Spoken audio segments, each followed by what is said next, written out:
Hi all Ranger Kids, welcome to the Safety Achievement Award. Let's begin with the spiritual requirement. Read or have someone read to you Psalm 91. This is a very powerful psalm of protection. So you're welcome to read this on your own time, but here I'm going to read it for you. He who dwells in the secret place of the Most High shall abide under the shadow of the Almighty. I will say of the Lord, He is my refuge and my fortress, my God in whom I trust. Surely He shall deliver you from the snare of the fowler, and from the perilous pestilence. He shall cover you with His feathers, and under His wings you shall take refuge. His truth shall be your shield and buckler. You shall not be afraid of the terror by night, nor of the arrow that flies by day, nor of the pestilence that walks in darkness, nor of the destruction that lays waste at noonday. 1,000 may fall at your side, and 10,000 at your right hand, but it shall not come near you. Only with your eyes shall you look, and see the reward of the wicked. Because you have made the Lord, who is my refuge, even the Most High, your dwelling place, no evil shall befall you, nor shall any plague come near your dwelling. For He shall give His angels charge over you, to keep you in all your ways. In their hands they shall bear you up, lest ye dash your foot against a stone. You shall tread upon the lion and the cobra, the young lion and the serpent you shall trample underfoot. Because He has set His love upon me, therefore I will deliver him. I will set him on high, because he has known my name. He shall call upon me, and I will answer him. I will be with him in trouble. I will deliver him and honor him. With long life I will satisfy him and show him my salvation. Okay, let's move on to the mental requirement. Learn what to do in case of fire, tornado, earthquake, medical emergency, and physical abuse.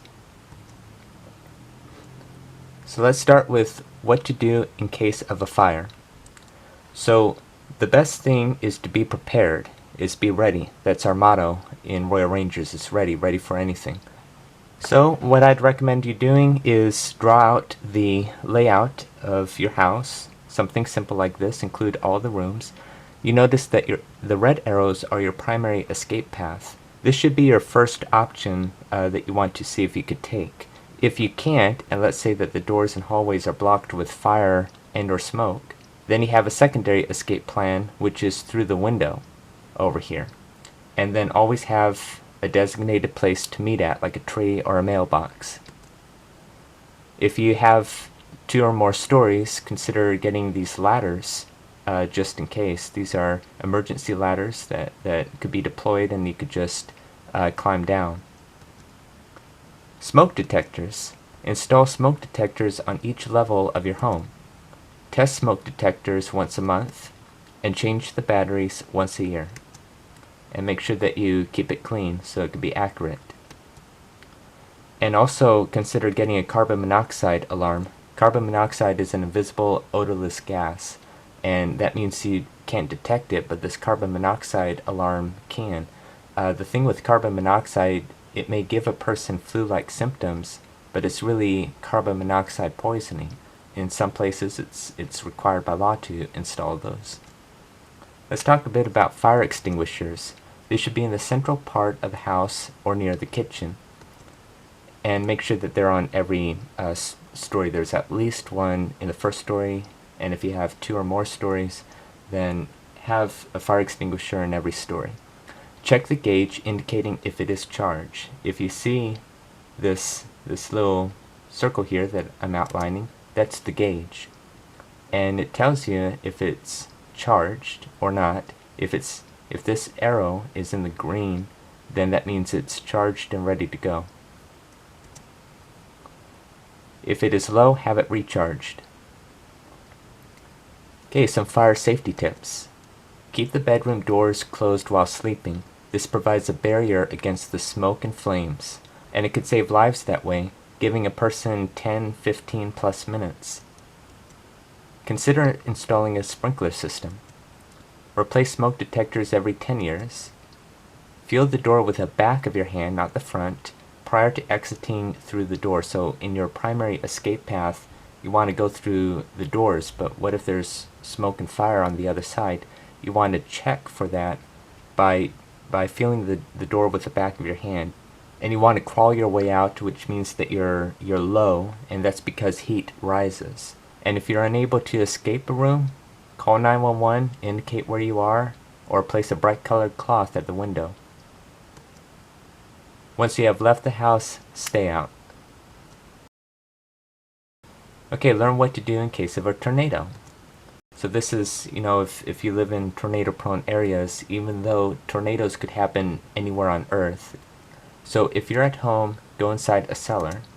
If you don't have a cellar, go inside your basement. In your basement, try to have something sturdy like a mattress or a piece of furniture, something sturdy to go over you. And I would recommend that you wear something like a motorcycle helmet or a bicycle helmet to keep your head safe. And if you don't have a basement, go to the lowest floor of your house and in the center. So here's a basic floor plan. You see that the peripheral walls here that I'm outlining with this red laser pen, those are the walls to your house. And out here is outside your house, and things could be flying through these walls. It could be flying through these windows here. So the best place to go is in the center of your house, and you're maximizing the amount of walls around you. Or go inside one of these closets here. And if you have a central bathroom, that's even better because you have all the pipes in the walls surrounding the bathroom. It will help slow down these things which act like projectiles.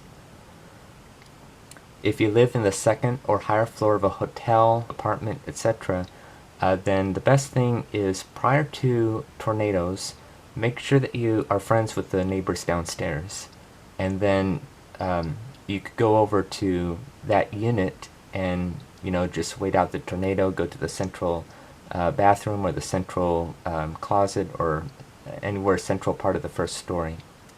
And also sometimes hotels, motels, apartments, there's sometimes a clubhouse or a laundry room where you could seek shelter at.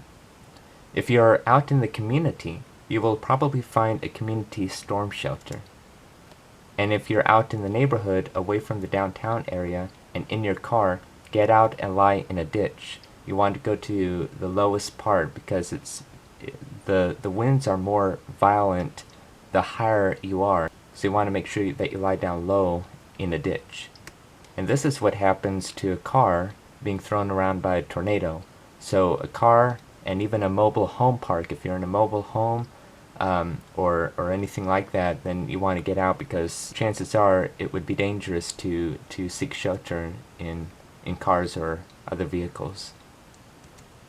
And never go inside a storm drain, tunnel, or underpass because of it acting like a vacuum. And in other words, it would suck you out into the tornado. So don't seek shelter in those things.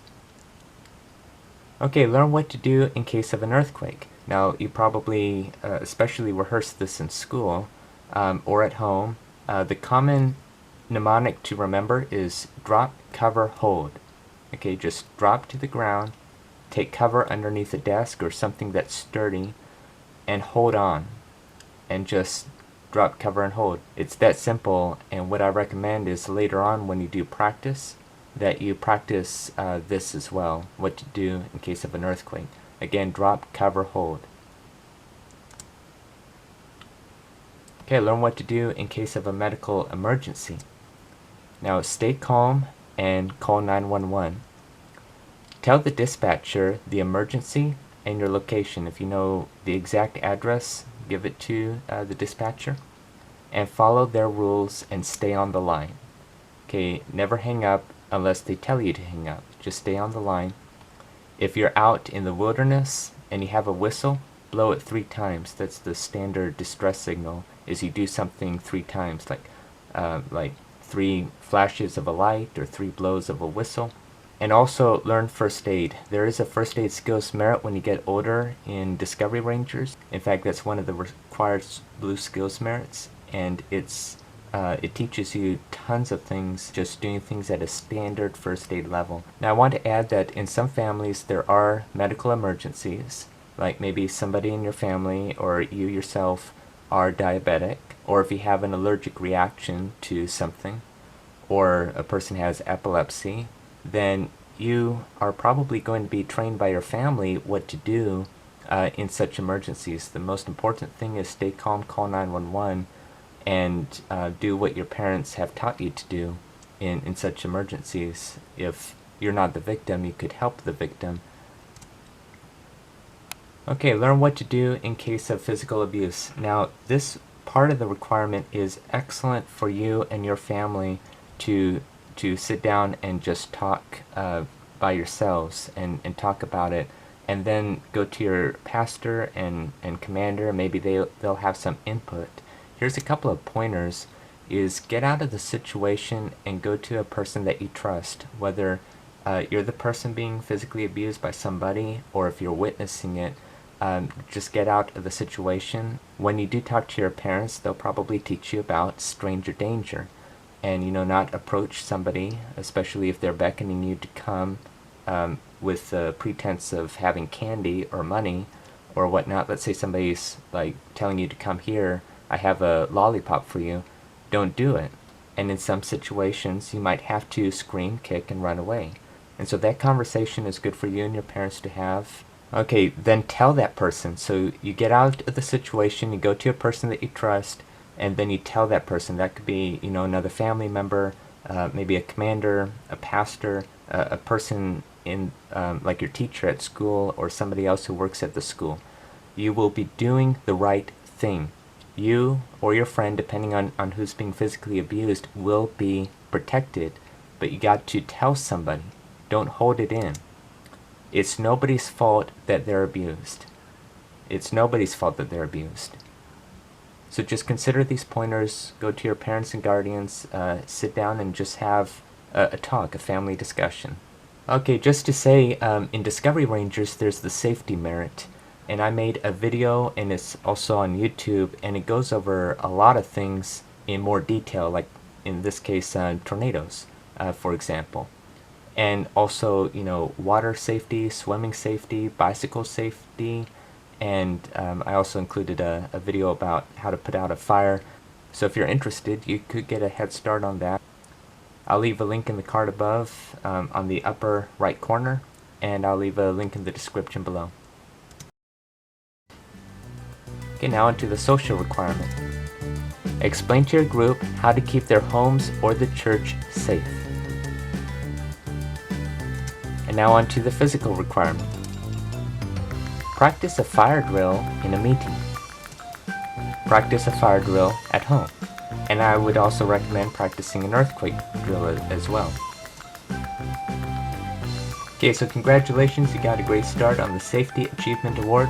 The next step is to practice the safety procedures. Talk with your family, talk with your commander and pastor thereafter, and then show and tell to the rest of the commanders and the ranger kids in your outpost. Great job.